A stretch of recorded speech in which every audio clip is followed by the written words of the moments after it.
On this week's episode of the Heating Up podcast, the New York Knicks are officially up 1-0 in the NBA Finals, and I genuinely do not know how to act. Jalen Brunson got battered, bruised, and probably lost several internal organs along the way, and still came through in the clutch when it mattered most. We'll break down Game 1, where the series stands now, and whether I'm actually letting myself start to believe that this is really happening. And then we shift over to the NFL, where blockbuster trades are flying around. The offseason suddenly got very interesting. Then across the pond, the Champions League final is in the books, and terrorist ball has been finally vanquished. So we'll celebrate that appropriately before I give a full preview of the upcoming World Cup, where the chaos may be headed next. And of course, we finish it all up with heat checks. So lock in, and here we go. I'm Jim Nance, and I'll welcome you to a tradition unlike any other. He's heating up! How about this, Cowboys? Yeah! He's on fire! Cristiano Ronaldo! Sensational! Boom shakalaka! You believe in miracles? Yes! There it goes! See ya! He's heating up! Trying to get open, fires away! Fire! It's over! The Bulls win it at the buzzer!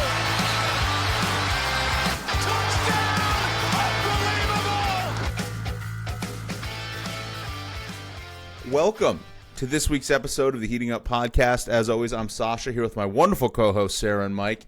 And the New York Knickerbockers are up 1-0, and this team is unbelievable. I think they just forgot how to lose. Major Team of Destiny vibes. Feels magical. That's the only explanation. Yeah.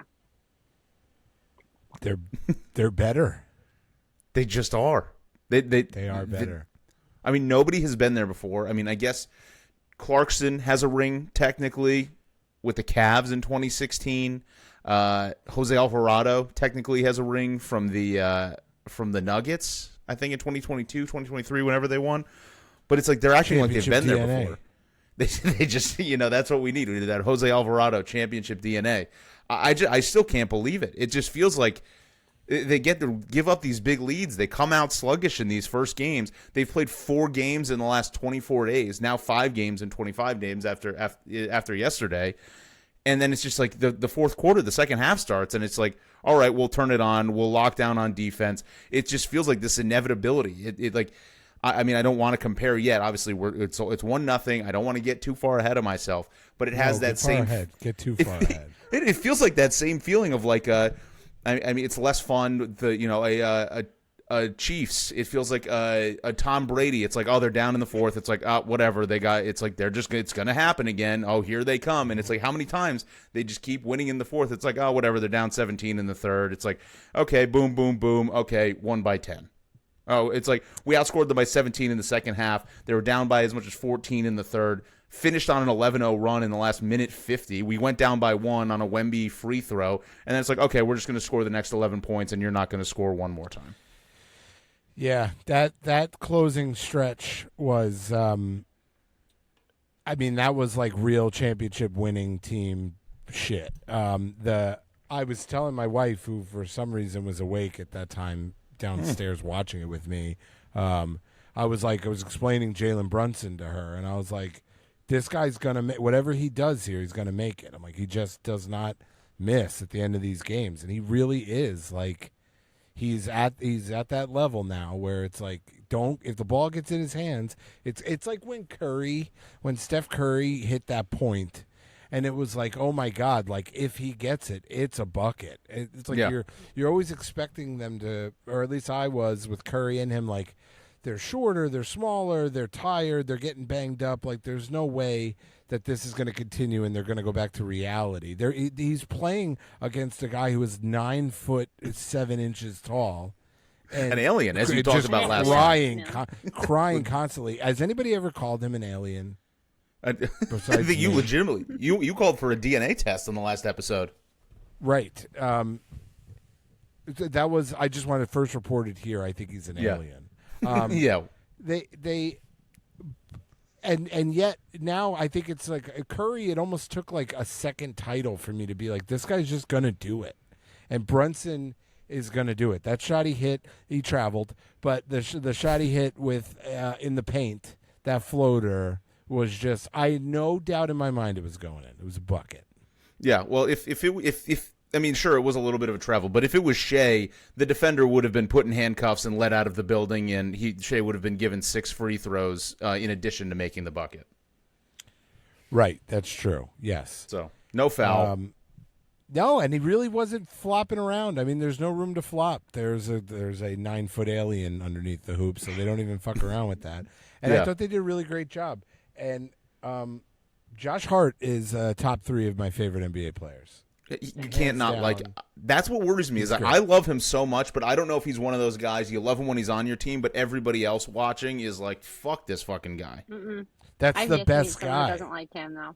Okay, I feel good. like his hustle is just so likable. You know what I mean? That I feel like anyone can respect and appreciate it. Yeah, it's now, not, and it is his hustle. But. Right, it'll turn. He's also really good. Like his rebounding was like a difference making. He wasn't just getting like box out rebounds. Like he was flying in, getting offensive rebounds. He has such a knack for where the ball's coming off the rim.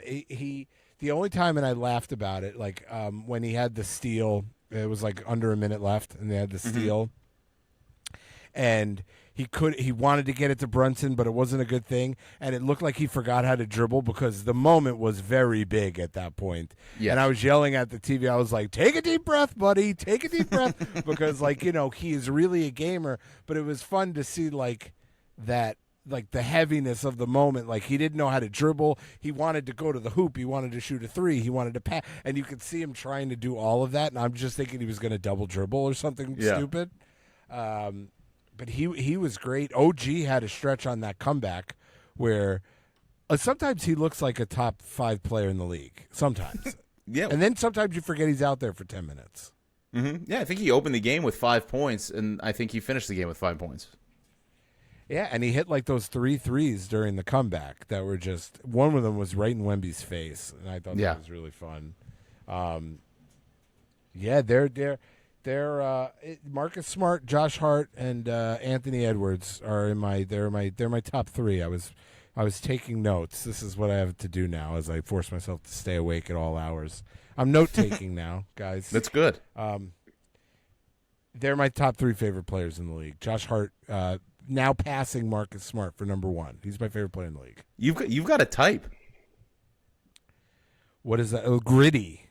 Yeah, you love a gritty Rough. defender. Not always a flashy offensive guy. They can get hot, great role player, but boy, do they lock down on defense, and they're trying every possession. People say Josh Hart's a poor man's Mike Blazel. Not me, but other people say that. They say he resembles a lot of my high school basketball career. Yeah, gritty. you just keep hearing it. Yeah, does the dirty work, gets down, does the work people don't want to do, Yeah, but he's there, shows up day in and day out. Yeah, Makes Hart a got difference. 15 rebounds, played 27 minutes, scored 3 points. 3 points, and his plus-minus was plus 22. He's light-skinned Draymond Green. Yeah, but shorter still. He's 6'5", I believe. Draymond's what, so 6'7", 6'8"? I think he would kick Draymond's ass in a fight too. I think Josh Hart's got that look, like that he could fight. Yeah, I wouldn't want to fight him. I'd prefer him to be on my side. The only one I don't think he could beat up on the court is Champagnie on the Spurs. Yeah, he was talking Champagnie some shit, when he too. goes to the line. Champagnie looks like he smoked cigs. Like he's just ready to fucking go. He leaves the game and he just gets in like an old wife beater and hangs out like at a gas station, just ready, ripping looking for a Newports. fight. Yeah, looking for a physical altercation. like he sets off the metal detector every time he walks into the arena. And like you can't bring that in here. Like he looks like that guy. Just in the that guy category, it's Champagnie 1. He scares me a little, and then Josh Hart. Mm-hmm. But and Cat bringing up the rear, no pun intended. But Cat has been a difference maker in such a different way. It's like nobody has been talking shit about Cat the way that they usually do. They're talking about the ball stopping with him taking all these shots he shouldn't. I mean, he's not getting anywhere near the shots that he had gotten in the past. Finished with 18, 12, and 4, but he is just so impactful in the whole game. All he does is the way he's moving the ball, he's taking it right at Wemby's chest. He's not being afraid of that. Like it's such a difference between watching Wemby play against Chet in the last series to watching him play now. It's like he's not afraid of him. Like he's getting blocked. He had an offensive foul that ended up getting reviewed and called on him. But it's like he's going to make Wemby work for this, and it's just he's not taking the 20 shots that Brunson is or that he's taken in the past, but he's making his touches count. He took an all-time bad 3 in that game. Yep. We're good for one of those. All time. One of the I exclaimed. It was in the middle Oh, of no. that comeback, and things were going so good, and he just jacked one up from like 3 feet beyond the top of the 3-point line, and I was like, that is the worst fucking shot I've ever seen. Like, he should not. It's like when you got like a batter on like the Yankees batting 8th, and it's a 3-0 count, and he's swinging. It's like, brother, you can't do that. You do not have the green light to do this. But it's funny. It's part of the experience. It's an experience, and he's so zesty, and he looks like he's like hugging Wemby. He's going to give him a big kiss. Yeah. Maybe He's that's yelling at refs, and oh my god, all the time. It's so good. It's so good. And then he goes to his interviews. Yeah. Yeah, just trying to bring it home to New York. Good game, girls. Yeah. Anyways, if it was any other center in the league, I would say it was affecting him. But Wemby, it might make him feel more at home in France. Like, oh, oui, yeah, like, right. Yeah, give Right, me a little kiss. French connection. Yeah. Who else? Shamit playing 33 minutes, 3 for 6 from 3. He's. I mean, it was like his worst game. I mean, he played a shitload of minutes, but like whatever. I think percentage wise, he's been basically 4 for 5, 5 for 6 in every one of these games. He's still 50%, and that's the worst. He's been playing incredible minutes. OG and Bridges both didn't shoot the ball well, but their defense is so good. It just completely warrants them staying on the court. I couldn't believe it. I saw us go down 14, and it's like, I got to admit, I was just feeling a little bit worried, but they just continue to do this thing. It's like they just have it. You said it before. It's just this magical thing, and it feels like every team that wins a championship or that has one of these runs has this almost intangible thing you can't really put your finger on, and it's like really watching this happen. And I keep thinking it's not going to. I keep thinking, oh, here's where the other shoe's going to drop. Speaking of other shoe dropping, I thought it was going to be when literally in the first quarter, Brunson takes 2 brutal hobbling things, and it's like he's running back to the fucking locker room 5 minutes into the game. I'm like, oh, well, that was fun while it lasted. I started texting every Knicks fan I knew, just being like, well, it was a good time. So now, it's like, he's a dog. If he's going back to the locker room, it looked like a nothing burger kind of knee injury, but if he's going out of the game, it was right in that spot. I was like, on the side of the knee. It's just little buckle. It's like, this is an MCL and ACL. It's like, we're done. This is obviously, it was Game 7 last year with Halliburton, but it's just like, how is this happening again? It's like, there it all goes. It was fun while it lasted. I guess we got here. Got to try to enjoy. Had to enjoy the moment when it was there, because this is just going to be a brutal sweep if Brunson's not on the court. And he wasn't on the court for like 5 minutes. We held them. I think we actually brought it to within 3 without him, and then people are saying they were better without him. Yeah, yeah. I don't know who's saying that. Then whatever. Post game, Oh, go ahead. No, go ahead. No, you go. No, post game, all he says, like, "How's the body?" He's like, "I'll be all right." So I'm going to trust him. Do you think they're trying to? Do you think what's pushing them in the intangible is that they're trying to win this for Mikal Bridges? Why do you think just for Bridges? Because I'm convinced Mikal Bridges has like late stage cancer. Is it just the way he looks? He's got like Dallas Buyers Club or cancer face. And every time I see him, I feel like it's getting worse. And I'm like, maybe they're trying to win it for Mikal, who's getting treatment at halftime. Will them do it, I guess. That is enough to win him. So if that doesn't do it for him, I don't know what would. He just, every time I look at him, I'm like, that man is very sick. He's very sick. It's just, he looks like a normal guy, just stretched out way too long. Just like, he's so thin. It's hard to say that when you're looking at Wemby, but he has the same proportions. Face. Yeah, no, but his face is fuller. Yeah, it is. It looks like a more normal face. Like if you zoom in on the face, you couldn't tell how tall he was. Mikal Bridges, like something feels weird with that. It's like very heavy, big eyes, and then small, kind of like sunken rest of the face. Yeah, like kind of pulled back. Yeah, like death, last 6 months of life face. Yeah, hasn't eaten nothing but ice chips. Is he on maybe he's on Ozempic? I mean, that's the kind of face I want if I do it. Yeah, I don't know. I'm thinking maybe they're trying to pull one out for him. This is his last year. We're going to find out at the end. But ironically, he's like the Lou Gehrig of basketball. Like he hasn't missed a game. Well, how did that turn out? Yeah, You've got Mikal Bridges disease. Yeah. The Lou Gehrig. Yeah. Oh, that's a great example. You mean the guy who died in the prime of his career suddenly? He didn't die in the prime of his career. Well, he can't shoot. Well, he was. I mean, no, Lou Gehrig. He was old. He had that whole state. He had that whole when he was old. He had that. I thank God every day for making me a Yankee. Lou Gehrig died at 38 years old, buddy. Yeah, he was retired. No, he wasn't. He had to stop immediately and then died. He's only 38. I don't know why I thought he was older. Yeah, no, it was like it like happened while he was playing. His consecutive game streak ended May 2nd, 1939, when he took himself out of the lineup because he had Lou Gehrig's disease. Oh, yeah, forced to retire at 36. Jesus. Yeah, he was. How many home runs did he hit that year? This is good. Everybody's hang in there. So that game could have. So this I didn't realize this streak could have gotten longer. Yeah. He lost his and then a couple months later he lost his consecutive days live streak. It's shortest ever. I could say that because it's been 100 years or whatever. In that season, so the year before he hit 29 home runs at 114 RBIs, and then 1939. So he batted .295 with a .410 on base percentage. Players today could never while dying. And then in 1939, played 8 games. He did not hit a home run. He did get 1 RBI.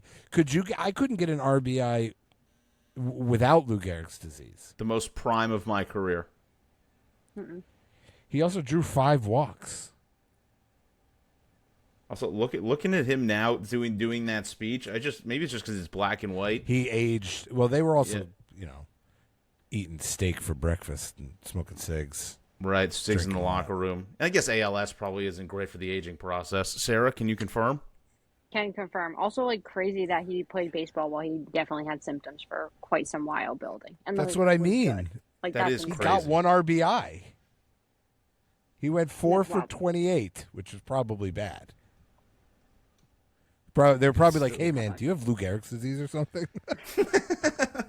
Wait, there's just a scientist like, hold on, wait, what did you just say? Naming it Lou Gehrig's disease, You have but it's Lou like Gehrig's disease, and he's like, "What?" It's like Explain it in layman's terms, Doc. You're dying. Michael J. Fox in Back to the Future. You got to hear this, man. Yeah, I forget. So Mikal Bridges, hopefully Yes. not dying of Mikal Bridges' disease. But Yes. if he is, and it's motivating the team, would you trade his life for a championship, Sasha? How soon? Well, Lou Gehrig died 2 years later, so we'll give him 2 years. Oh, God, that's a lot to put on me, man. I don't know if I can do that to Mikal. That seems... Sarah, there's a right answer to this. No, I mean, as a Knicks fan, I'm going to say no. I wouldn't I'm not putting trade my it. life on the line. You would. I would He's kill not Mikal Jalen Bridges. Brunson. Yeah, but I just, would that weigh heavy on your soul? Would that weigh? That's a heavy decision. Well, you don't have to personally. No, I'm saying, like, would you be willing to, like, I don't know, like, would you say worth it? Is I guess what I mean. Not you have to go kill Mikal Bridges. Yeah. Well, okay. Yes, absolutely. That guy, his name would be everywhere. I mean, Right. Madison. It would be Mikal Bridges Arena. That would be the only thing that they would change instead of Madison Square Garden. It would be Mikal Bridges Garden. And then Mandami would change it immediately. Right. To what? Yeah. Not to get political. Yeah. Palestine Square Garden.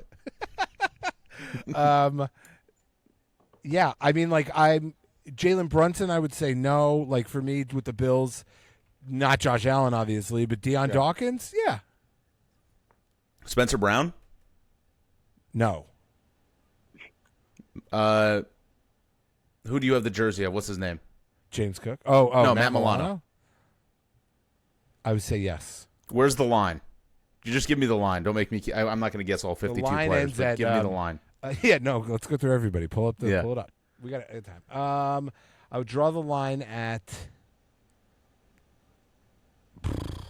See, I would let James Cook. It'd be fine. Running backs have a short career, anyways. Right, you can get a new one. Yeah, Ty Johnson can carry the rock. Keon Coleman. See you later, bud. DJ Moore. Yeah, I would. I guess it's basically Josh Allen and Spencer Brown. Anybody else on And the I guess offensive in line? that case, if I'm killing everybody else, let's save Matt Milano. He's not technically a Bill, so I don't have to worry about that anymore. Okay, there you go.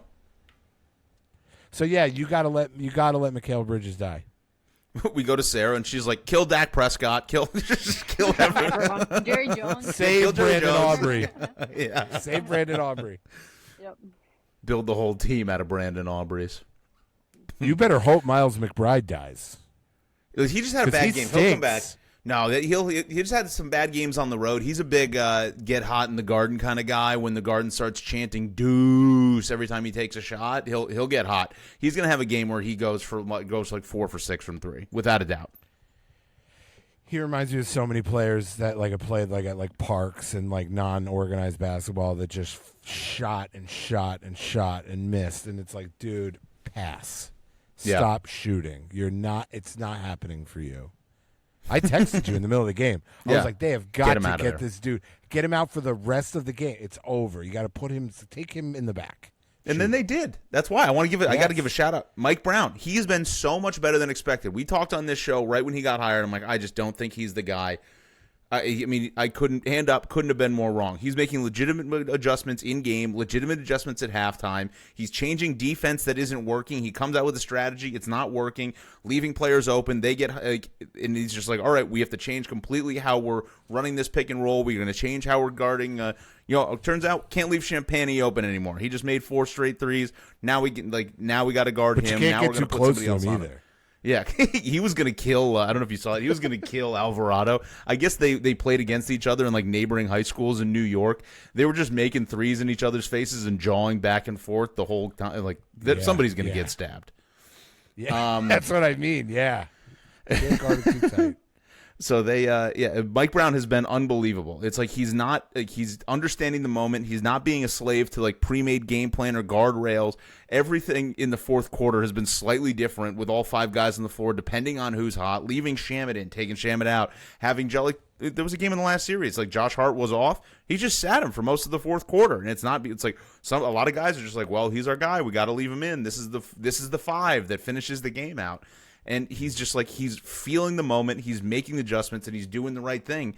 And it's showing in the fourth quarters. It's like we've just been outscoring teams consistently throughout, no matter who we're playing in the playoffs in the fourth quarter. And it's like, sure, the players are sensing the moment and all stepping up, but I think a lot of that has to, it comes from the top. It's the organization, it's the feeling, and it's like Mike Brown has done unbelievable. So hand up, I was completely wrong, and Mike Brown has been significantly better than I think anybody expected. Sarah and I were talking, and we were going to make you make a public apology, so I guess it's good that you Here it just is. did it. This because suffices. You should be ashamed of yourself. He makes me think of Thanksgiving, and I'm going to go a long way around for this. Whenever I Okay. see Mike Brown, it makes me think, because he's got kind of like an Al Roker-y vibe look to him. Just that When kind of you're just bald kind of glasses, seeing yeah. And a big mouth, and Al Roker's got the big mouth. And Mike then Brown, I always yeah. think of the Thanksgiving Day parade. It makes me happy. And then I Oh, think that's kind of football. nice. I see him, and I just think of Raisinets. The California raisins. Yeah, those commercials when we were kids. his whole head is just so smooth. It's so smooth. I don't know if it's makeup or if he's just like perfectly plumped up. It's just like there's not a wrinkle on that head. It's Botox. It's like Dave Chappelle always wanted to do with his balls. Yeah, That head's as smooth as eggs. smooth as eggs. And also, I don't know if you saw. Did you see Brunson losing it on a fan after the game? Yes. Yeah, he was yelling. I thought he was yelling at Scott Foster, but then every video I saw after, he was just like getting right in this fan's face, and apparently said some profane flopping comments, which I can't imagine must have been bad to get under his skin. I can't imagine what they were saying to him. Brunson took 4 free throws the whole game. Wemby attempted 13, by the way. Also, I just feel like maybe he just researched a bunch of shit to say to SGA and then had nothing new creative left in the tank. They're just like, all I have is stuff to say to SGA, so I'm just going to keep saying it to the new guy. Apparently it works. Whatever he's got, fire material. I was gonna say, it feels like it was more personal than that. To get yelling at the fan, there's something more to that story. Right, he's not that guy, too. If Champagne was yelling at a fan, it's like, okay, what did the fan say? Hey, will you sign this for me? It's like, don't fucking talk to me. But for Brunson to break character like that, it's like, that must have been something pretty bad. Brunson also had a very funny comical moment right at the end of the game. Did you see where for some reason the floor became the slipperiest floor of all time, where he was trying to get up from? Yeah, and he had like a Looney Tunes level, like his little legs kept slipping. Yeah. So clean up the court there, San Antonio. It must have been his own sweat or something. Like, why was it sopping wet? Oh, it was all of a sudden like one of those Korean challenge games. Like all the get up stairs. Off the court. Yeah. I was like, oh, and it was like the third time. I was like, Jesus, what is on the floor here? Should have been one of those Looney Tunes sound bits. Like, whoop, whoop, whoop, whoop, whoop. Yeah. Or the Three Stooges noises. Yes, but that was. And I have one other, and I don't make predictions. Please. I just want to give one out here, and we're gonna have to be around a long time for this to come true. So let's hope none of us get Mike Blazel or Sasha Kasloff disease or Sara. How do I pronounce your last name? Busk. I always do that. I didn't want to say it wrong on the podcast. Sara Busk disease. I think Dylan Harper is going to be a Hall of Famer. He does look really good. He changes that team when he's on the field, on the court. He looks unbelievable. Dylan Harper's 19 years old. It's crazy. And he is running the offense on a championship team for huge chunks of the game, and it looks completely unfazed and not scared of the moment. Has incredible touch around the hoop, and I think his shot is going to get better. It's not terrible where he can't shoot it, but it's not effective yet. Like, he had a really bad air ball, and he's 19. Players, there's so much to comprehend about the game of basketball being in the point guard position that he gets at 19. That just doesn't happen. I think there's a chance he's the better player on that team in 5 years. Hot take. Love that take. Dylan Harper, MVP type shit. Playing with Wemby. I feel like he's going to be overshadowed. You think it's like in 2 years he's traded somewhere else, and it's like a Brunson thing where he's like, whatever, it's Maybe. second kind of guy. He goes and gets a deal somewhere, takes over his own team. Maybe. I mean, it's that, or it's if they can get along, which they seem to be buddies. Like, there were some videos of them, like, behind the scenes stuff. I was just, trying to learn about the Spurs more. They seem to really get along, popping in each other's press conferences and stuff. If they stay tight like that, it's got, a Kobe Shaq type shit, Type shit. I'm serious. Though. He is. I talked to Joe Altieri, my buddy, who's a big fan of the show. Probably having a baby, maybe right now. Who knows? He's due any Congrats, day now. exciting. Shout out, Joe.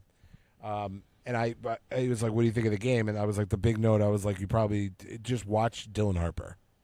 I was like, try to see what I'm seeing. This guy is incredible. And he did text me in the third quarter. He's like, "Wow, Dylan Harper's really good," and he is confirmed. Confirmed good. Altieri said so. Okay, good. Well, shout out to him. We'll see how that goes. I think that's a very, very good take. He did look very good. Also, 19 is crazy. We have some interns over at my work. We have 3 that are on our team specifically. They're all great. But there are some other 19-year-old interns that are working for the company, and they are, I'm not kidding, one of them is a retarded person. So Actually? It just seems it, yeah. But it's like this 19-year-old is just dominating the NBA playoffs, and this other one is just drooling on a laptop. It's like that's crazy how different those ages are. I couldn't get 19-year-olds to be like a secondary shift leader at a fast casual restaurant to save my life. And Dylan Harper is just fucking dunking on people in the NBA Finals. Yeah. Crazy. You were holding it together. Yeah, you couldn't get that 19-year-old, but you were literally saving a man's penis while you were there because as soon as you left. I hate to say it, but because it's going to, pause, but I was holding it on there. You were. For dear life. I didn't know, but I was. And you left. Oh, man. It fell right off. And anything else to say about the Spurs? I feel like I did a lot of Knicks talk in general. Any feelings on the Spurs in general? Obviously, De'Aaron Fox, terrible game. Really bad game. Champagne shot the lights out in the first half. Dawn saw Wemby for the first time. Just freaked I out. literally put it in. Holy shit, pause. He's tall. And I was like, wait till you see him come in the game. And then the whole time she was out there, she just kept being like, holy shit. It's hard. It's a natural response. I was really trying to lay into her about him not being a human being. I was really giving her what I give to you guys. It's not just you that has to hear it. What's she buying? I was like, Dawn, I think he's one of these aliens that they're going to disclose. You should have just told her that beforehand. You should have read. Yeah, heads up, Dawn. You heard all the alien stuff? He Yeah. plays for the Spurs, one of them. What? You're just slowly, subliminally like telling her. All right, this is probably just on my Instagram. All right, I'm just going to preface this. This is a weird thing. I don't know why I'm seeing this, but I keep getting it, and it's really making me laugh. I don't know how popular this is. Probably not. I think I'm probably one of 30 people seeing this. There's this guy on TikTok who's made this whole account. He's like, me trying to convince my girlfriend she's schizophrenic, and it's like once a week. He's like, he like literally is cutting a hole in a wall and like putting a little speaker in there and like hacking it into like her Oura ring, and he's like, when she's in her deepest sleep, like in her DREM cycle, I have it saying this like wake up, wake up, wake up, wake up, and then he's like making this. Oh my god, he's like hacking her like car battery to sense her car to sense her key fob, and it's like it starts beeping like when she gets like 2 feet away from it at a certain time. It's just making and then it makes weird noises too. Yeah, like some ghost noises in the house. So it's just you can start doing that with Dawn to convince like, no, that really is an alien. It's like Space Jam. Yeah, her marriage to me has been like an 8-year psyop, basically here. Anyways, just to let her back out in the world. I'm doing it to my son too. I've got him convinced because he asked if your taste buds fall out like your teeth do, and I said they absolutely do. Absolutely, they do. That's fun. I was like, but you get grown-up taste buds. Right. And he was like, well, what is it? Like, what is, and I was like, well, like, I'm like, the best way I could describe it is like, do you know like cheese? That you like cheese? He's like, yeah. I was like, well, cheese to you tastes like strawberries to grown-ups. And he tells people. He said it at his school field trip to his teacher. And I was like, it's a long story. He's like, this cheese tastes like strawberries to you. Teacher's like, I'm like, what? you're right. Yep. They're just gonna like I'm hear lying him talking to my child all the time. You're gonna hear him talking to some other kids. Like, I always thought dogs laid eggs. Like, yeah, you're right. Nailed it. Yeah. So good. NBA He's playoffs. got a lot to unpack. NBA playoffs. Yeah, can't wait for that. Dude, that's gonna be the most fun at that age. You just get to say whatever, then they'll figure it all out later. It's so fun. They will. Yes. Yep. Improves creativity. I think that's a good thing. NFL never sleeps. Lots of signings since the last week. Most important one, Myles Garrett is a Los Angeles Ram. Jared Verse, first rounder, second rounder, third rounder. Oh, poor Jeffrey. Shout out Jeffrey. Jared Verse. Shout out east. Jeffrey. Yeah, Jeffrey. Hide your girl. Yeah. Jared Verse has gotten closer. Would he make that trade? He gets Myles Garrett on the Rams, but he gets Jared Verse in a closer time zone.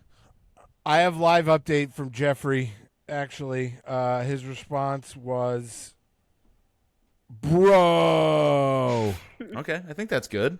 And then I said, dude, Verse is good. I don't know. And he said, he ain't Garrett good, though. Facts. That's live.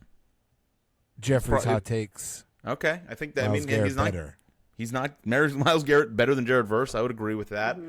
I think it makes sense. I think both teams get what they're looking for. They get. I mean, what percentage of they get? A not quite as good version of Myles Garrett, but they get a solid player to replace him. They get a bunch of draft picks. I mean, what the only losers in this case are probably who's was it Munkin? Is Munkin the Browns coach? Yes. Yeah, it's like because they made the trade and he's not, he'll get fired. He's not going to be around to reap the benefits of any of those draft picks. But I think it makes sense. Myles Garrett didn't really want to play there, and having one defender on that dog shit team is not it doesn't do anything. Shadur Sanders, just Pro Bowler? loser in general. Pro Bowler, right? Also Pro Bowler, and loser. Shadur Sanders. Did you see in practice today in Cleveland, Jared Verse just showed up wearing the number 8 jersey, and Dylan Gabriel's number 8. So Dylan Gabriel was also wearing the number 8 jersey. It's like, kind of hoping he would pay me for my number, but he just started wearing it in practice. So he's just like, this is mine now. It's like, I think that's fair. Yeah, it's the least they could do to get him to have to play in Cleveland. Although he's from Ohio. Definitely makes the pill go down a little easier, I would imagine. It's his hometown team. Maybe he grew up a Browns fan. Yep. You can hope. So Myles Garrett, and also I forgot how much of the secondary the Rams had built up already too. What they got was it who was the safety? Or Trent McDuffie. Trent McDuffie. Like that's huge too. It's like the Rams just have this playbook where it's like, we're going to fuck all the draft picks. We're going to pay a bunch of money to these guys at the tail end of their career, when the tail end of their primes. We're going to get like 1 or 2 really good years out of them, contend, if not win a Super Bowl, and then figure it out later. Can I tell you, this is giving me those Michael Vick, Vince Young, Eagles, all-star team vibes. I think I want to pick the Rams to not make the playoffs. Jeffrey, turn this part off. I think the logical move here. Remember when we were talking, I was sending you the division bets, not make the playoffs? Mm-hmm. The logical bet here is Patriots-Rams, no make playoffs. There's so many things that would but I guess all that being said, it always works out this way. You're right. Everybody was saying it last year, but it's like, well, Stafford, if Stafford can stay healthy, he's got a back problem. He's old. If he can stay healthy, and just because he stayed healthy last year, nobody's saying that. He goes down, and then we got Ty Simpson or Stetson Bennett running that team. I'd rather have Bart Simpson. God, his ass. Boom. Yeah, that's just not so scary was having anymore. Puka Nacua is like an insane He was racist in rehab. Yeah. rehab person. You went to rehab? Did I miss that? I think he was in some sort of like lenient outpatient rehab because of those. I think it was a part of one of the allegations that were against him. Like that Biting. was like his. Was it Nazi rehab? Should have been. Yeah. They put him in a camp. Do they have They that? sent him to Auschwitz. He's hanging out with streamer. He's giving me Antonio Brown vibes already. And Devontae Adams, he was playing football now. He's one of these guys where it's like he was playing when I was in high school. Like, yeah, he's old. He was very injured last year too, with a hamstring that lasted a long time. Yeah, Kyron Williams is a little guy. Little fella. Blake Corum never. I'm just saying, there's so much hype. This is so flashy, and this is football. Things happen, and that's really great analysis by me. There is football, really good. and things do happen. That is Yeah. true. Little Take too it from a flashy, Bills fan. right? A little too LA. It's like if you want to win, get yourself a MAGA quarterback and 43 old receivers. Couldn't Is be he you. MAGA? Who? Stafford? No. Oh, who's Mine. He's referring to Jackson Dart. Yeah. Oh, Jackson. That's right. See, I don't mix politics, and I stick to sports. Smart. Speaking of, Jackson Dart flew all the way out, got a suite with Pete Davidson and Brian Burns at the game, and was rooting for the Knicks. So that's my guy. They were celebrating, going hard. I'm sure. Yeah, having a good time. Pete Love Davidson's that guy. sober now. How hard were they going? Nah, not so hard. We'll save more drugs for the rest of them. He's still got all the good connections. He's got to get good before he starts going hard. Don't you think? Should They he were be just practicing. Go celebrate the New York team. Go fucking fly out there, hang out with hanging out with Brian Burns, you're hanging out with a perennial all-star. Love that. Captains of the team. Does he do getting it TikTok together. dances, Dart? Is what? Does he have any videos of him doing TikTok dances, Sarah? I don't For think so. sure. For sure. I feel like I can see it. Right, I'm for we can sure. find some. Yeah. Jared McCain type shit. No. Or not even necessarily like the dances, but like the ones where there's like an audio over it. Like, you know what I Like, mean? oh, Like the fake doing conversation. thirst trapping with his shirt Yeah. off or something stupid. He's wearing weird outfits for sure. Like he's definitely Telling you, dressing he's up got weird. one. He's There's trying one to in be- there. He's trying to be Joe Burrow with the outfits. I will say that. It's very evident that he's like trying to lean into that. And it's not going as well. Get out of here. Too handsome, Well, too Joe cool. Burrow's, when healthy, which is never, is really good, established, been to the Super Bowl, and now he dresses like a drag queen. But you gotta do it first. I'm telling you, we gotta look. Look, are you looking through? He's definitely We'll got get one. I guarantee he's. I'm done looking. some I don't trend see. there. I don't see anything on his account. Not my unless he's- quarterback. Unless he's got some hidden somewhere. He's in No. them, He for probably sure. they scrubbed I know. this page. They scrubbed. They heard we were going to report on this. Couple Uber Eats. A couple million views. Oh, out he's here. just Nothing sold crazy. out. Got to get his money. He doesn't Like- post like that much. Baker. He's only got like, not I mean, that it's much. run by an agent, so Yeah. we're not going to get there. Yeah, him dancing with Jameis. Oh. We're good. Okay. Page is clean. We're scrubbed. All right. Well, that's fine then. You're good. All right. Yeah, I But guess he's good. talking about Mike's division, AJ Brown is now a Patriot. Does this concern you even a little bit? No, not for 1 second. Not losing a wink of sleep. Nope. AJ, he was slow a year ago, Yeah. and you objectively got somebody who's even more of a diva than Diggs. Mm-hmm. Congratulations. They could probably use a little more drama in New England too. Yeah, boy, they really. This Mike Vrabel story went quiet, huh? It's not going away for me. I'm never forget. What they were doing on that boat. The signs in Buffalo. The signs in Buffalo are Oh. going to be good. I'm gonna get one of those T-shirts. They have T-shirts made up of the picture of them. Love it. Oh, that's good. You wear it in. Oh, yeah. That'll be fun. I'm gonna wear tailgating for sure. Even if it's not Bill's Pats, I'm just gonna wear it. Yeah, I wouldn't be scared of that. This is what you just alluded to before. I love the Patriots not making the playoffs Yes. bet. I mean, obviously it that, also on go that. Yeah. it goes along with that whole thing. Isn't there like a long run or at least a couple years running thing where it's like the team that lost the Super Bowl doesn't even make the playoffs next year? So obviously it fits that. But Probably. Yeah. when they're actually going to be playing tough teams this year, all the drama with Vrabel, AJ Brown's going to get sad and sassy. Like this, Mm-hmm. I don't see this going well. A full year of film on Drake May, who I thought, his arm, he just didn't look this arm talent everybody speaks of. He didn't have that zip that I don't know. I didn't think he looked that great for most of the playoffs. Yeah, we'll see. And now you got AJ Brown. You better get him the ball. Not high on him. Oh, he's going to need the ball. You better get him the ball. He's going to start reading his books and being a passive aggressive asshole. He's going to love it. Oh, they won't make the playoffs. It's going to be so good. And then the Giants signed the holy triumvirate of Odell Beckham Jr., Juju Smith-Schuster, and Braxton Berrios. So, boy, we're coming. Watch out. I'm afraid. Boy, if this Yeah, was I'm afraid. 2012. Boy, that would have been Imagine good. that. Braxton Berrios shit. running back kicks. OBJ running back punts, taking fucking slants to the house. Juju Smith-Schuster, he was great for like 3 years on the Steelers. He was. Original TikTok dancing athlete. Yeah. Do you believe Odell Beckham when he says he understands he's got to earn a spot, or at what point are they cutting him? I think they'll cut him fast. I think he has to believe that. I think he's been relatively humbled. Like, what has he played since he was on the Rams? Yeah, he went to he went to the Ravens. He was on the Dolphins. But like played. forget. Like, how many games? He played a good amount on the Ravens. But Ravens, how good many years amount. is that? 5 games with the Dolphins, and then he was cut.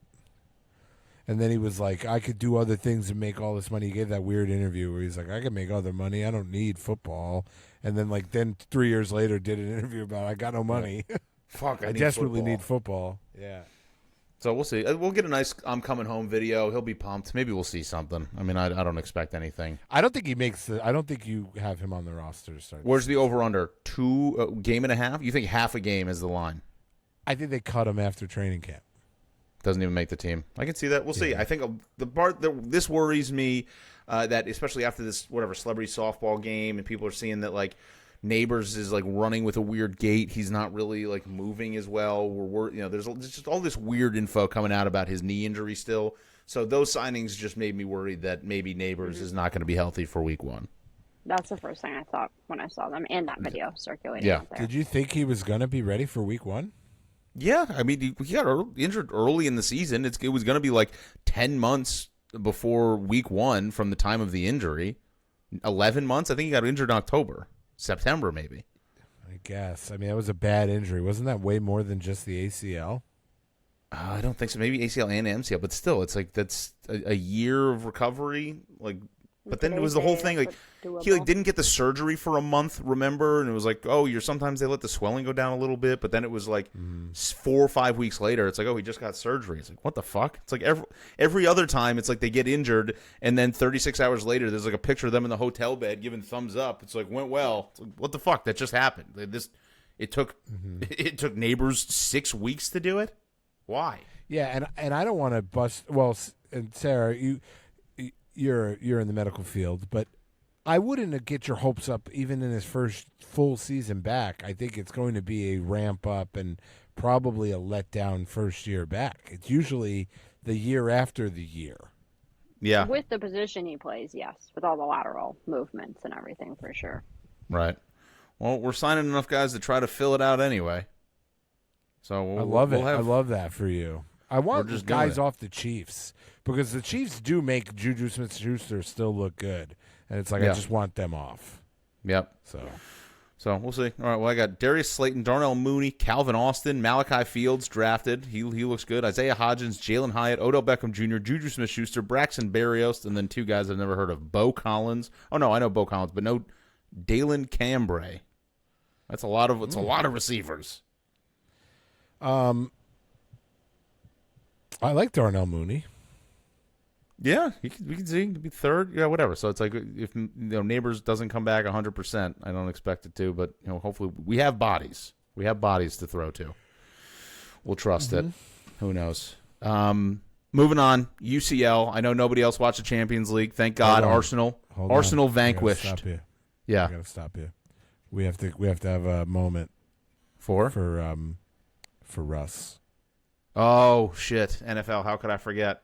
He loves football. I just want to figure out how to show you this. How do I share? Right on the bottom, next to leave, it says share. Screen. All right, I'm going to share this with you. We'll make this quick. Can you see this? Mm-hmm. Can you hear it? Ready? 3 minutes. Yes. I remember I fell in love with football. Waking up before sunrise with my dad and brother. All right, that's enough of that. Deep central Russell voice. Wilson. I kind of wish he was still playing football. I don't want to see him on TV. This might be our worst nightmare. Yeah, high knees in the back of it. He's going to be doing some stuff. What if he's great? There's no chance there's more chance that Victor Wembanyama came here on a spaceship than Russell Wilson's going to be great on television. They cut the cameras back too soon, and Tony Dungy's sucking his soul out like a Dementor. Marklar, that's Victor Wembanyama's dad. Yeah. But also in their race, Tony Dungy actually gave birth to him. Yeah, out of his mouth. It's so gross. Yeah, I think it's going to be horrific. We'll see. The one thing I do give most of these TV shows credit for is if he's really bad, they're not going to give him more than a year or two. Right. There's right. This is Russ comeback next year. Mid-season, there's going to be Russ's, taking calls because he's not going to be on TV very long. That's my prediction. Go be a backup. He's not going to get a job either. But I'm just telling you, there's no way. I could see Russell Wilson being like a shitty host of a bad like Guts. Remember Guts on Nickelodeon? Oh yeah. like a kid's American Gladiator, Ninja Warrior type show. Type shit. I do not want to hear him talk about football type shit. I do not. I don't want to hear him talk about anything. Yeah. So there you go. Thank you, Russ. Thank you. Thank you. No, not thank you, football. Thank you. Good riddance. Good riddance. All right. Beautiful. See ya, Russ. UCL, the Champions League. You guys watch? You guys were locked in? I did. Oh, fuck yeah. I did at a bar. With There my you kid. go. That's a memory right there. It was a good game. But yeah, it was kind of fun. Arsenal went up 1-0 fast and then sat in and played their usual brand of terrorist bullshit ball. But we can't let the terrorists win. PSG comes back, ties it up, goes to PKs, and the flopping, the ref manipulation, it was disgusting, but it does not matter. The good guys won. And then we had the saddest parade of all time the day after for Arsenal winning the Premier League because everybody was sad and dejected, and it was really wonderful to watch. So I heard the most beautiful way that anybody described it was like, imagine that she can sing. This woman can sing wonderfully well. She's incredible at it. Has these beautiful vocal cords. That's PSG. They're this beautiful singer, and they can just do. They can do these wonderful things that everybody loves to come see. And Arsenal's superpower is going up and punching that woman in the throat as hard as they can, and just stopping any beauty in the world from happening. So I'm so glad that that's out of our lives. I'm so glad that they did not win. It's just this horrible Gabriel, the guy who missed the final penalty kick. He just plays this disgusting. He's the Shea of the Premier League. There was a corner kick coming into their own end, and their own goalkeeper went and touched his back to go up and try to stop it, and he flopped on his own guy, assuming that somebody else touched him. That's just the kind of guy he is. So he's terrible. I hate him. I hate that whole team. I'm glad they lost. Fuck them to death.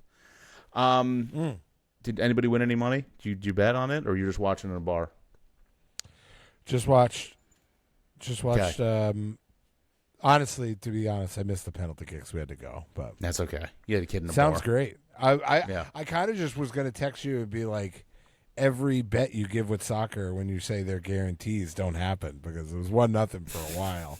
Yeah. Sasha texted everybody, was like, "You guys want to make free money?" Mm-hmm. And it immediately 1-0. I was like, okay. They pulled it out. They won. Thank God. But don't worry, soccer never ends, and we've got the World Cup coming up in a week and a half. We're almost there. Oh, thank God. Oh, good. I know you were concerned.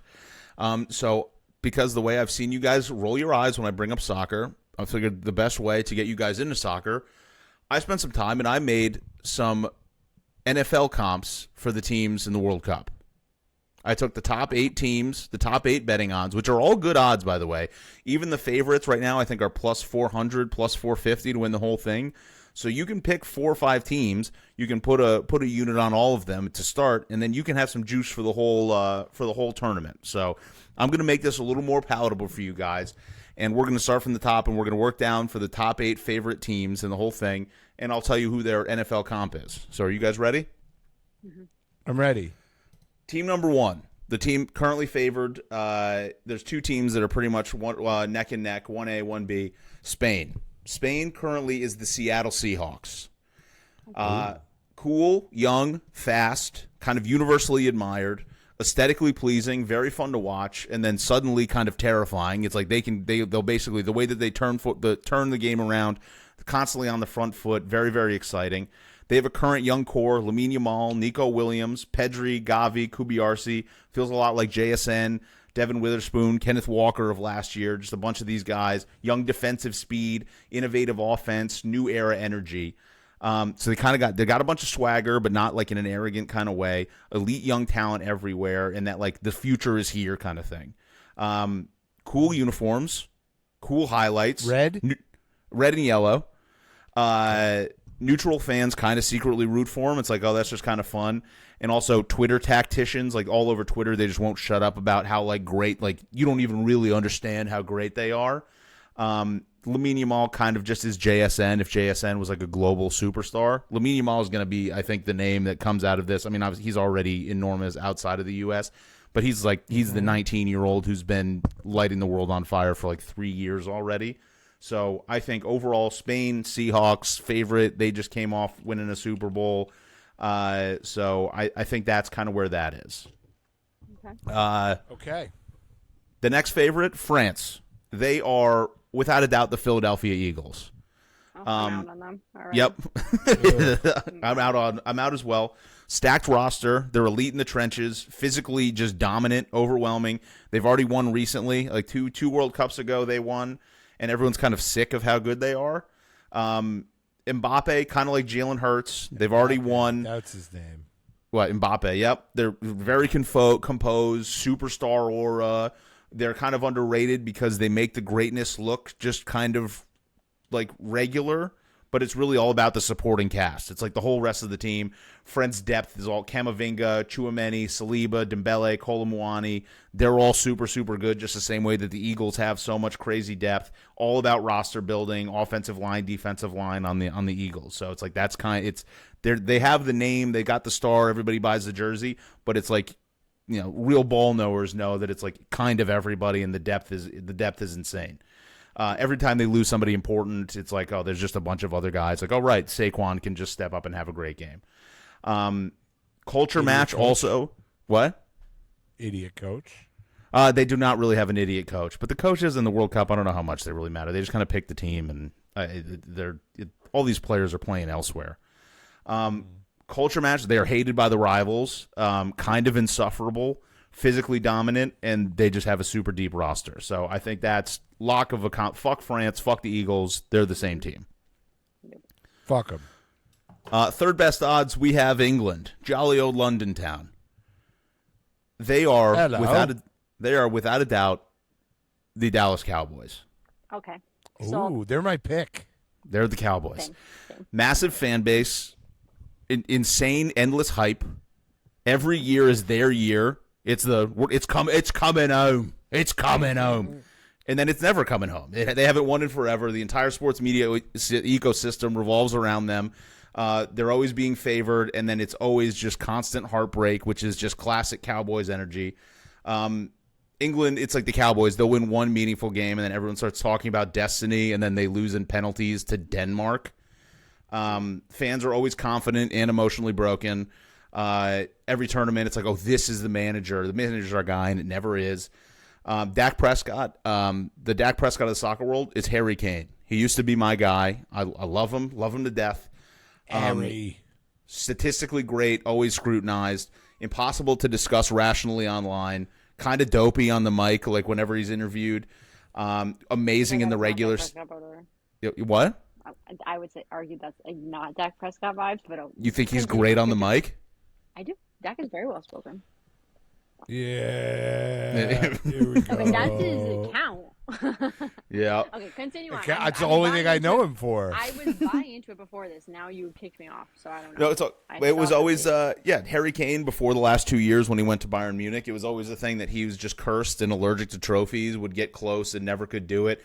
Amazing statistically, would blow the doors off of everybody in the regular season. It's like the greatest ever.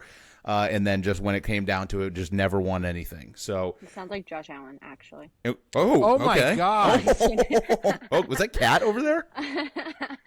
What's going on? Oh my God! Careful! Sorry, oh my God! really Seriously, that should have been for Sasha. I was taking it from you. I was lashing out. But yes, I was really like caught off guard there. Yeah. Wow. All right. I see how it is. England, Sara, I'm sitting here trying to Google how old he is, and I'm here, Sara, Josh, get out of my face. You're for sure an England fan. You'll fit right in. Speaking of Mike, I feel like he's played forever. Go ahead. He has. Who's the Bills? Go ahead. Portugal. Let me bend over. Yeah. Why? They're the fourth favorite. Wildly talented. Beloved by neutrals. People just like watching them. They're always almost there, and always just feels like they're one little mistake away from glory. Insanely talented generation. Everyone wants them to finally win one. Always feels super, super close.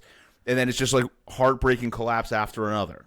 The only thing I struggled with is Ronaldo. Ronaldo is kind of like late stage Aaron Rodgers with a Tom Brady ego, kind of with like, I mean, obviously different sport, but like a LeBron legacy kind of thing that he's trying to get over. But like the team is very Bills.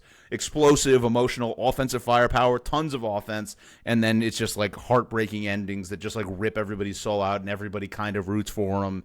Bruno Fernandes is your kind of Josh Allen. That's your guy. He's the best soccer player ever. He's just like kind of chaotic brilliance, always making the right pass, create magic. And I'm loving this. I'm Yeah. rooting You for said Portugal. brilliance and Mike's face lit up. He was like, "Yeah, Yeah. I'm in." Okay. He I'm was in. Bruno. just in the Premier League, plays for Manchester United. He just set the single season record for assists, so he's not selfish. He was the captain of the team. He definitely frustrates me. I just personally don't like his face. I think he's kind of annoying, but like he's incredible. He's always like, no matter if the team's doing really poorly or really bad, he cares about that team. He's on the field. He never gets subbed off. Basically Portugal can look like the best team in the world for 85 minutes, and then it's always just some emotionally catastrophic disaster that like rips their souls out. So it's like people root for him. Really, really talented, and the huge like fan base. People love them. They're not big enough like a Spain, a Portugal, where everybody's like tired of them and want like people root for. Like Portugal's a little bit of an underdog. Obviously, aside of Cristiano Ronaldo, kind of takes all the headlines, but Bruno Fernandes, that's your guy. Josh Allen's got him by like 100 pounds. Yes, yeah. I mean, He's soccer players are 5'11", 146. frail little boys. Wow. They are little boys. Yeah, Portugal. All right, I'm in on Portugal. Not since the times of Columbus will Portugal have this kind of power again. Yeah, Right? What's their odds? I don't have it up right now. I didn't write all of them down. I can pull it up. Unbelievable. I'm If prepared you would with pull it this. up, I'm going to go on to the next one. You can pull this one up. I got it. Yeah. This is another one that you like. I was thinking about you the whole time I was making this analogy. Brazil. Your Portuguese speaking compatriots, they're the Baltimore Ravens. Ugh, hate them. Overwhelming athleticism. They got like a swagger, speed, highlight machine football, constant discourse.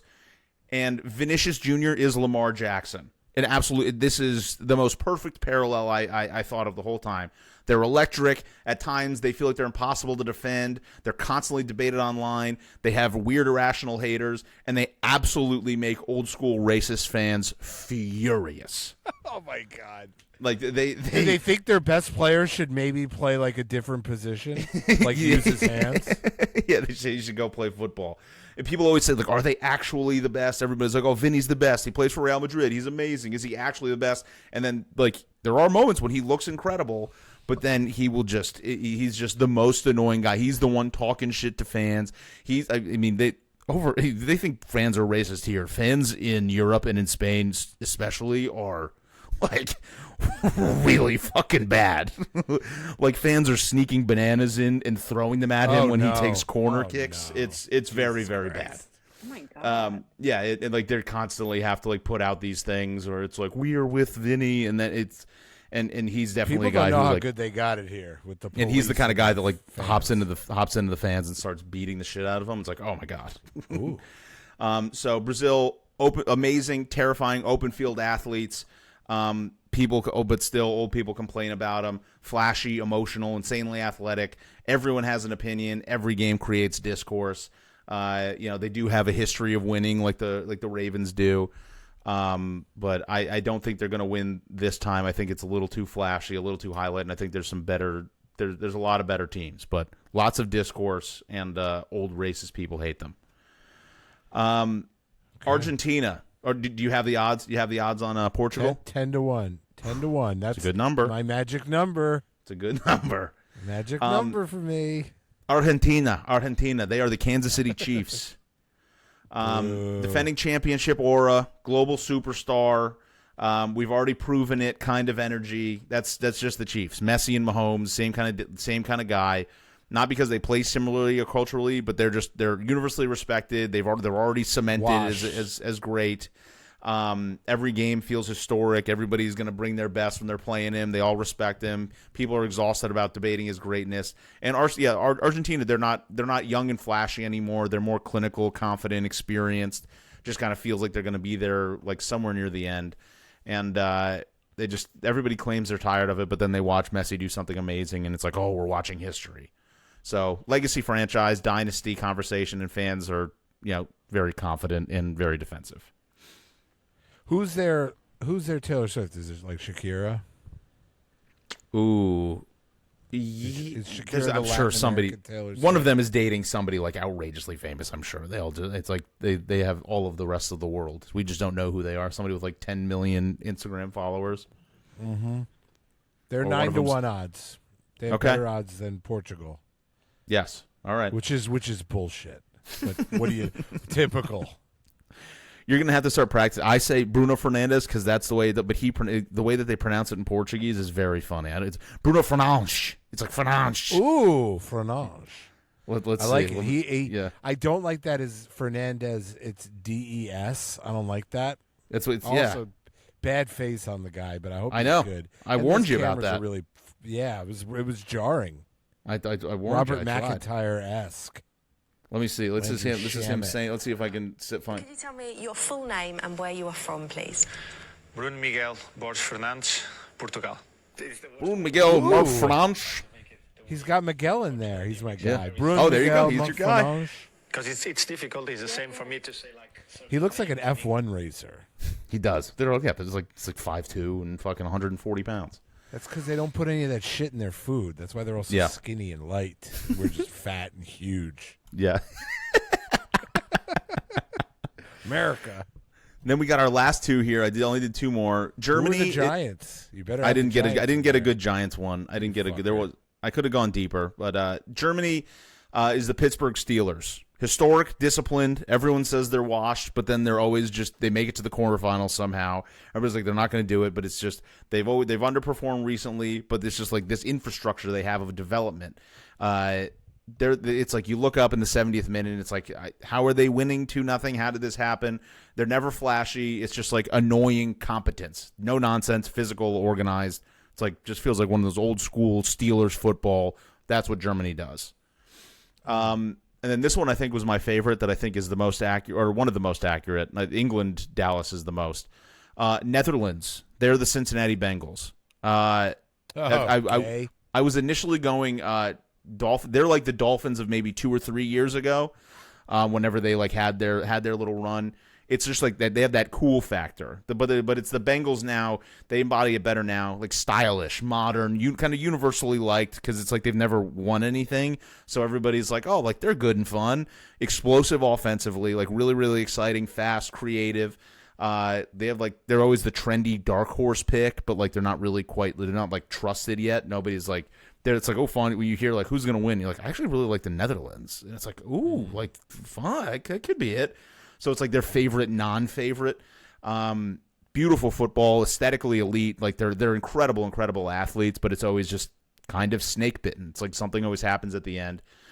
Joe Burrow is Frankie de Jong, just kind of cool for no reason, like effortlessly cool, internet beloved, but has injury issues. It's like always just getting hurt.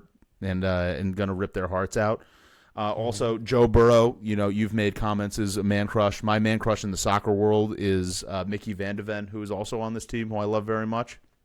And okay, so Netherlands, it's just every football hipster picks them. It's their dark store, and then they lose, devastatingly in the semifinals. Also, cool orange. You think our joint friend who likes soccer that we know about that posts pictures all the time of his. Yeah, he's definitely picking the Netherlands, right? Like that would be his pick. Yes, It's like, oh, this is really cool. I actually watch soccer. Like I actually know I have cool one stars. IPA at 9 a.m. Yeah, they got cool vibes, but the trophy case is much emptier than you'd expect. What about that other guy, the blonde guy that my buddy Corey's wants to like? Oh, Erling Haaland, his wife for Norway. He's in Norway. I think that they might be 10th or something, 9th or 10th best odds. They're not going to win. They have him, and that's kind of it. Norway, 35-1. Yeah, they're not winning the whole thing. Okay. It's like, Are the turns out, Giants like Iran? Iran, ironically, not the worst odds, which is like crazy. Imagine if Iran won the fucking World Cup. Can we just talk about it? Do I want to put $5 on it? I do. What are the odds? 700 to 1. That feels that's honestly not even enough. Iran, currently embattled in multiple wars on every front, has better odds than Haiti, although Haiti's probably not much better. Curacao, the only time I like Curacao is in my drink when it's blue. Jordan, who Iraq, which, boy, that's going to start another war. New Zealand, I'm shocked by that. Uzbekistan, I didn't know. Qatar, okay. Cape Verde, didn't know that was a country. Panama, South Africa. South Africa. I'm shocked. Saudi Arabia and Congo. I'm just surprised. I'm surprised. When does Iran find the time to train? Is this war really as bad as they say? That's what I want to know. Open up the straits. The Strait of Hormuz. I need to get my gas prices down. But seriously, okay, do you got to put $5 on Iran just for comedy? Just to see what happens? It's gold. You know what? I'll give you a fun, quick, off the top of my head, New York Giants one of a team that's in the top maybe 15 odds. Yeah. Belgium. Belgium is the New York Giants. Just because right now there's a little bit of a riff in the locker room, maybe with some of the stuff that's going on. 35 to 1. So Belgium in 2013, two of the best players on Belgium, Thibaut Courtois, their goalkeeper, one of the best in the world, and then at the time Kevin De Bruyne, who for probably 7-8 years was like the best midfielder in the world, both played for Belgium. And while they were both on a team together in Chelsea, Kevin De Bruyne's girlfriend had an affair with the goalkeeper. Oh, shit. This team always should have been amazing. They had a bunch of players that were incredible, and everybody's betting on them. They're one of the favorites. It's like they have best goalkeeper, best midfielder. They got incredible defense, incredible players. But then when it came to this, like actually on the stage, the team hated each other because they couldn't talk to each other because one of them like married the other one's wife, and he stole his girlfriend. So they hated each other. So a little bit of rift in the locker room with what's going on in the Giants. Rift in the locker room for Belgium. Maybe similar vibes. High expectations, but some off the field stuff may hinder some things. Okay, I like that. Why is Russia not in this? They didn't qualify. They're still banned. Remember they were like banned from the Olympics and stuff too. From the Olympics, FIFA doesn't care. They don't care. We just had a World Cup in Qatar. True. Mm-hmm. Slaves built all that stuff. They're not drawing the line at Russia. Russia. What? No North Korea, no Russia. There's also no Italy. No. Oh, shit. Didn't qualify again. Third straight World Cup. They didn't qualify. It's embarrassing for them. Iran is literally, these boys are fighting a war. They're shooting down drones and are still making the World Cup, and Italy isn't. Yep. Come on. Embarrassing. No, Embarrassing Ukraine stuff. either. Ukraine's busy. Ukraine and Russia are busy with other things. Occupied. America versus Iran. Yes. In the World Cup. Who says no? Appointment television? Not me. I'm ready. I think there was some game. It's going on it's like Iraq versus Iran or Iraq versus Qatar going on in Seattle on the same day of like the biggest pride parade in the country. Sometimes good things just happen. People don't get what goes on in the other parts of the world. Yeah, we just don't. How good we have it here. All right. Well, we've gone a little long. We've got to wrap this up, so let's jump right into heat check. Sarah, do you have a bet for us? Yes, sticking with the European dominated type sports, or not dominated, European focused, I guess. I'm advancing ahead. So this one you're gonna have to let sit for a little bit. I'm taking our boy Jonas Vingegaard to win the Tour de France plus 600 odds right now. It's a little far out. We're like 3 or 4 weeks from the Tour de France, but he just won the Giro d'Italia, long tournament. Tadej Pogacar last year's. He's our remember that guy. We don't like. Yeah, Tadej's the one we don't like. His odds are like, I don't even know. I think they were like minus 300 or something. But Jonas raced really well. Reports are Tadej's afraid now, hitting the training harder. So I like his chances a little bit. And plus, is anybody doping? Is anybody doping that we can bet on? I Who's gotta cheating? get in on it.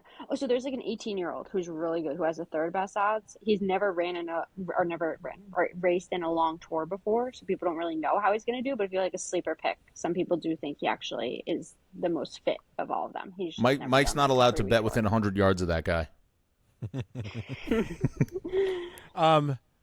I love this time of year. When you just said Verndegard, whatever, I'll get it down by the time. Nailed it. I love this. I just reminded myself that I have to set aside like $50 to lose as you give me bets. Yep. Yes, because again, FanDuel outperforms DraftKings. Maybe I should get into FanDuel for the Tour de France this year because I last year can't wait. You're gonna be like, I can't wait. You're like, it's a sprint. It's a sprint stage. Yeah. Yep. And I really this guy who's like plus some 2,000's a random lock. guy. Yeah. Yeah. Okay, I was on fire. No, was it last year or the year before? I did hit some of them. I think last year was my bad year. I can't remember at this point, but we started we're trying telling you not to. last year, and that's when we fell off. That's when all the wheels broke. I love I've it. also We've got some meat on these bones in this podcast, Oh, yeah. guys. This is like cyclical. I'm starting to really, I kind of love it. Yeah. Nostalgic. And then after I still, because I searched it so much last year, I still like once a month in my algorithm will get videos of those guys cheating in the side where it's like somebody in the car like holds out a water bottle and they hold it for like an extra second and like go shooting off because they get like extra from like the car hits the gas. It's like, oh, that's crazy that happens, but I love it. In the gyro, there was actually people were getting penalized for peeing in a water bottle while they were on the bike. And then throwing the bottles on the side of the road. I think that was where things were really good. Yeah, I was like, that's more impressive. Yeah. What a sport. So, yeah. What a sport. Can't wait. Good for them. Find out that kid's name. Yes. The 18-year-old? It's in there. It's in the third best. Whatever the highest odds, I'll send it to you. He's got to find his next guy. It's been 3 years. I have no idea how to track the Tour de France, but okay. I've got a World Cup parlay for you. This is a set it and forget it one. You can bet it now. It's only going to get better, and I think this is a little parlay here that I feel very, very good about. This is a 6-leg group winner parlay, so you got to get this in before the group stages start. None of the odds individually are that crazy, but when you put them all together, we're looking pretty good. We have Brazil to win Group C. We have the Netherlands to win Group F. We have Belgium to win Group G. Spain to win Group H, France to win Group I, and Portugal to win Group K. So we have these 6 teams all to win their group. Brazil, Netherlands, Belgium, Spain, France, Portugal. You put all those together, that's plus 757. I think there's no way that should be higher for something like that, but their odds individually must not be very good. Individually, their odds are all like minus 2 something. So I think I feel good about all those teams. I don't see a world where any of those teams don't move on to the next round. I don't like any of the teams they're playing. I think they're all clearly the best team in their group. So I went through, and I think those 6 specifically, I took out. There's some others I was kind of vacillating on. I took out all. These are the ones I feel confident about. Plus 757. Okay. The Boeing parlay. What is? Oh, 757. Nice. Took me a second there. It's like I thought I was missing something. Fucking nailed it. You're firing on all cylinders. Who just had a baby last week? Who needs sleep? Daddy got 4 hours of sleep. I'm charged. Quit showing off. All right, Mike, what you got? Listen, the WNBA let you down hard last week. Yeah, they did. I was my quick dip. I'm out. Yeah. By the way, I'm out. Thank Fuck God. the W. Water doesn't feel good. Turns out I liked watching paint dry more, and so I'm good. All set. I'm locked in on over-unders for these finals. Let me just tell you. Okay. Under of 217 in the first game was easy. Lock. Easy. Lock. Just as easy as the over in game 2 is a lock. It's What's the over? 214 and a half. 214, okay. Lock it in. Lock it in. Fill the kitty. And then now I want to preface this with saying the Knicks are going to win the NBA Finals. I believe this. Oh, God, that feels good to hear. I do not think they are going to win Game 2. I don't. I Do you think?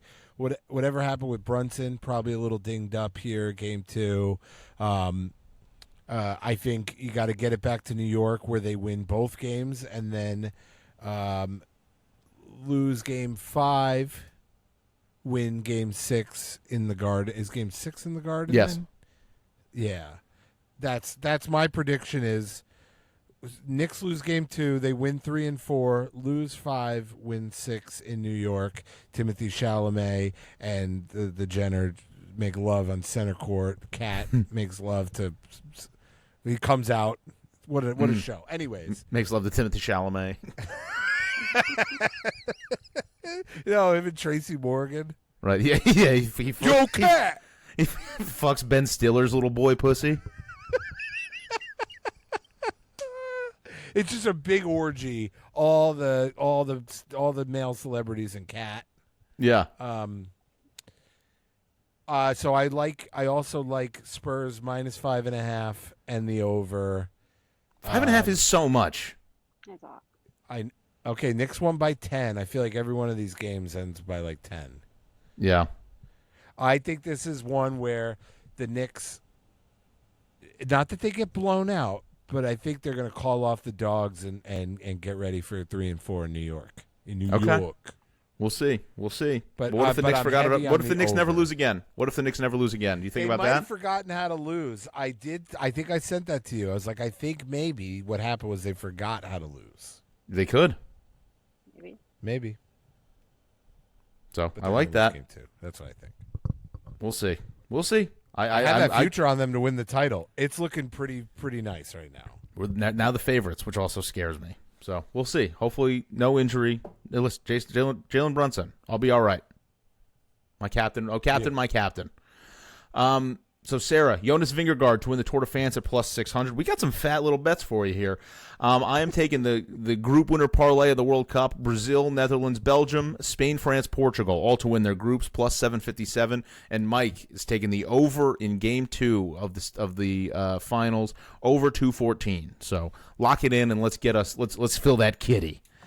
So as always, thank you guys for listening. We love and appreciate each and every one of you. Please like, share, subscribe, and we got a fun little summer ahead of us. I'm getting excited for football. World Cup will make that month go by a lot faster. We got a little baseball, but right now, all focus, New York Knicks. So let's go. Thank you. We'll talk to you next week. We love you, and bye. Knicks in 5.